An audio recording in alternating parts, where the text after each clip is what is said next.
that a good angle? Are we looking good? So it's your gal, Dimply Bean. Today we're doing a very special video, and that is because some lovely people over at Online Makeup Academy have sent me their SFX makeup course. Now, before we get any further into this, I would like to say that this video is indeed sponsored. They got in touch with me and asked me if I would like to do a review of their online course. After looking at the course in detail, I decided that yes, that is indeed something that I wanted to do. And then they promptly sent me over their makeup course and their box of goodies, which I'm about to show you. So although this is indeed sponsored, I would like to say that this is completely my own opinion. They just so happened to send it to me. So about the course itself. Now, Online Makeup Academy do a couple of different courses, but that's not what we're talking about today. We're talking about the SFX makeup course, which is right up my alley. In this course, they teach you a multitude of different things, from like bruising to aging to prosthetic applications, which I am very, very excited by. As you know, I am self-taught, so all of my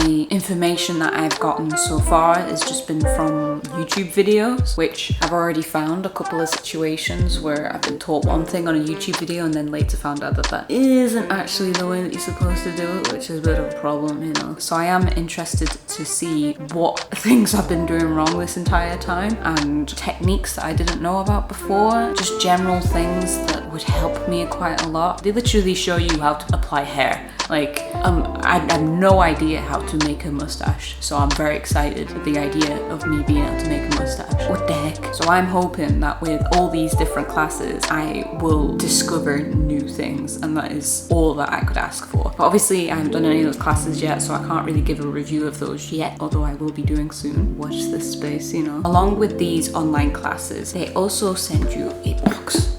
Now in this box is some very special things, I can already tell. Listen that? You hear that? That sounds like special things. Let's open this box. Excuse the plaster on my thumb. I cut my finger earlier on an avocado. Well, no, I cut my finger cutting an avocado. Yeah, just ignore it. Just pretend my thumb doesn't exist.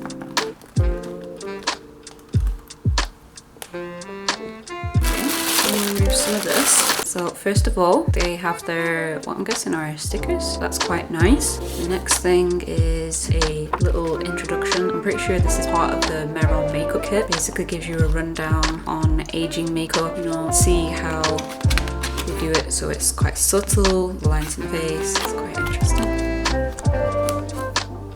Another instruction manual like that. What's going on here? I don't know why, but that's really funny, the way that the lips smushed in. See here, this is foam prosthetic, and it is done very, very well, much better than what I could do. His nose is a bit squished, but I mean, he's been packaged up for a while. You can see where you can trim away the lip part, which is why that lip looks so funny. It's because this is actually a bit that you trim away. You don't have that. Same with the eyes as well. You'll trim them out, and this is the important part, which is this nice faint line that you can see. This is what will blend into your skin. So the next thing is a rigid collodion. I have used this before. I used it a long time ago where I accidentally put it in my eyebrow and then it ripped out a chunk of my eyebrow. I will not do that for this one. I will be good and not fuck around and put it on anywhere where there is hair. I'm pretty sure that they teach you all of this, but that's my own little bit of knowledge given to you. I'm fairly certain that in their tutorials they will include all the details on how to apply rigid collodion properly and correctly, which will include not applying it to eyebrows or hairlines. So yeah. Ooh, okay, so this is something that I desperately need and can't figure out how to do it myself, and that is bald caps. I so desperately want to play around with bald caps. There's so many different looks that you can do without having had a distraction of hair being in the way. I think there's so many alien looks, creature looks that would look so much better with a bald cap on. So I'm so excited to play around with this. Oh. There's some Meron liquid latex. I have never used branded liquid latex before, so I'm quite excited by this. I've only ever used cheap Amazon knockoffs, so yeah, excited by that. I can actually use the real good stuff. There's some 3D gel here, which I almost bought a long time ago instead of making my own gelatin instead. So I'm very excited to play around with that. And Another Meron product. What is this? Squirt Blood. I'm guessing this is just runny blood, which is quite cool. Let's have a look and see what colours like. Oh, very bright. So I'm gonna have fun playing around with that. Also see that they got another kind of blood here. Stage blood. This will probably be a little bit darker perhaps. Yeah, so as you can see, this one's slightly darker. So I imagine that this is for like smaller cuts, more detailed, whereas this is more like spraying it across yourself. You can also see another kind of blood here, which is coagulated blood. I hope I'm saying that right. So it's like thick and gloopy. Also smells slightly different. It's weird that I kind of like the smell of this particular fake blood. I don't know what it is, but it's almost got like a sweet smell to it. It's very strange, but this is also the blood that I used when I first started doing SFX. I had some fake vampire cheap blood, and then this was the first expensive product that I ever got, and almost has a scent of nostalgia with me now, that whenever I smell it brings me back to when I first started and all the daft silly mistakes that I would make, and just the general like discovery of like passion for this art, that it just makes me happy. So keep going. So we got some spirit gum here. So anyone who's ever worked with spirit gum knows that you need to have a remover, so there will be a remover in here, I'm guessing. Not that one, not that.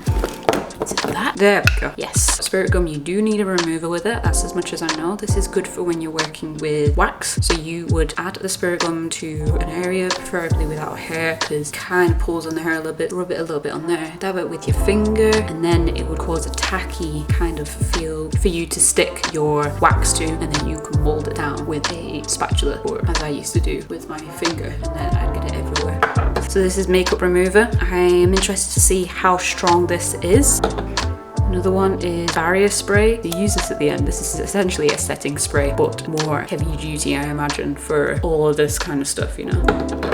And then we've also got a brush cleaner. Now, this is something that I need, because at the moment I just use soap. So I question how good soap is. I'm pretty sure in this makeup course it will tell me that that was completely wrong and that I should have been using a specific brush cleaner this entire time.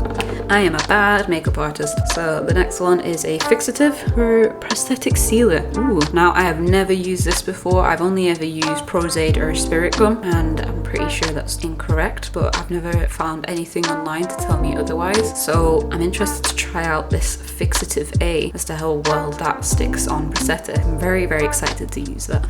So now we've got hair white hair colorant. That's interesting. I'm guessing that this is part of the aging makeup. I know that they do a tutorial for that on their course, so it'll be interesting to see how well this works. And then we've got a color set powder, so essentially a translucent setting powder. I don't use a Meron one at the moment. All I'm using is a e.l.f. translucent setting powder, so I'm excited to see what a difference using the professional Meron one does. Tooth FX. So apply this onto your teeth. Ooh, interesting. I don't know what that looks like. Oh god. Another Tooth FX. This one's called Blood Red.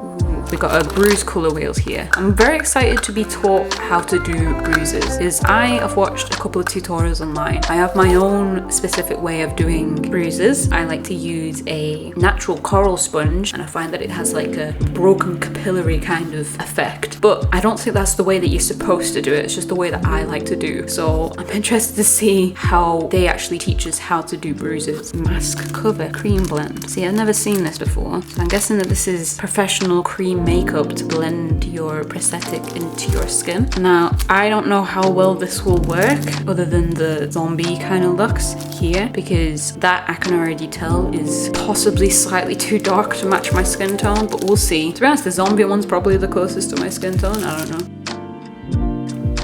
Got some sponges here too. I've got some more sponges at the back to create different effects. Now I know this is probably for when we're doing the bruises. This is kind of gives the similar effect as how I do my bruises. Now the reason why I never use one of these is because I feel like it's harder to blend out. I feel like it takes longer because it's so square. You end up just kind of have like lots of square shapes that you have to try and blend out and work with. Whereas when I use a natural sponge, it's already a rounded shape. But we'll see what they say with how to use this. It might have just been that I've been using these wrong. There is what looks like a lump of hair. I'm guessing we will be taught how to apply hair at some point. Alright, so we got some bullet holes here, big one there, and some smaller ones here, which is interesting.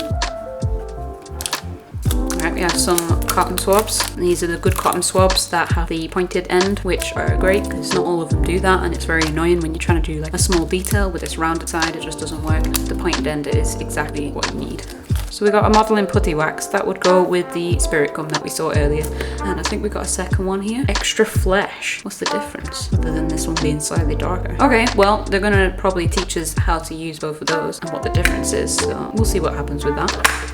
We got some brushes here, actually specific Meron brushes. They have labeled with different sizes, as you can see. I will be able to understand when they refer to specific brushes what they're talking about. They also feel quite nice and soft, so that's good. Now, more exciting stuff. We have 2 Skin Illustrator on set palettes. Now, I already have this one, and I told them that I had this, but they sent me another one anyway because they're so nice and kind. This one I do not have, so I'm quite excited to try this one out and see how it works and what the deal is with that one. We also have some Prosthetic. Oh, something that I definitely need, and that is an actual, I don't even know what these are called. Perhaps you're working with something like cream-based face paint like earlier and it doesn't have your precise skin tone. Maybe you're like weirdly pink undertoned like I am. You would be able to create that color by swiping a little bit in here and mixing it together with something that's pink tone and creating your skin. And they come with a little spatula there, which I won't get out because that's effort. There. The last thing is the temporary tattoos. Now, I played around with temporary tattoos in the past. I don't think that this is something that I need to be taught how to apply. However, advice on how to remove them would be ideal because if I'm being honest, I just tend to scrub up my skin until it comes off, which I suspect isn't the correct way of removing them. So let's put all these back in. And this entire kit all comes in a nice magnetic box, which I will keep and use for many, many years because it's nice and sleek and a great storage case for my shelf.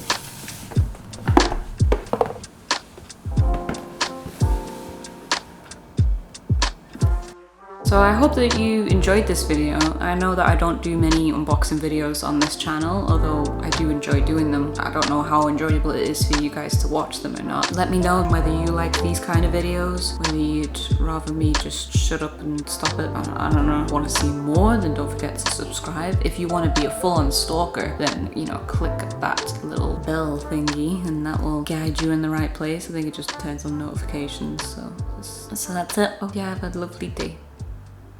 Bye.